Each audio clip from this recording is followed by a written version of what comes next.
ব্রাহ্মণ বেশধারী অগ্নিদেব অর্জুন ও শ্রীকৃষ্ণের কাছে কি খাবার চেয়েছিলেন।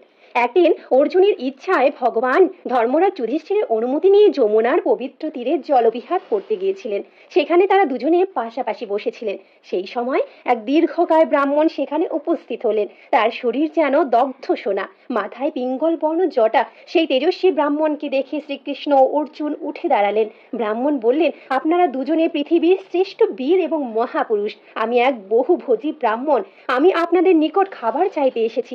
ভগবান শ্রীকৃষ্ণ এবং অর্জুন জিজ্ঞাসা করলেন, কি প্রকার খাদ্যে আপনার তৃপ্তি হবে আদেশ করুন, আমরা তার আয়োজন করছি। ব্রাহ্মণ বললেন, আমি অগ্নি, সাধারণ খাদ্যে আমার প্রয়োজন নেই। আমার জন্য আপনারা সেই খাদ্যের ব্যবস্থা করুন যা আমার যোগ্য। আমি খাণ্ডব বনকে পুড়িয়ে ফেলতে চাই।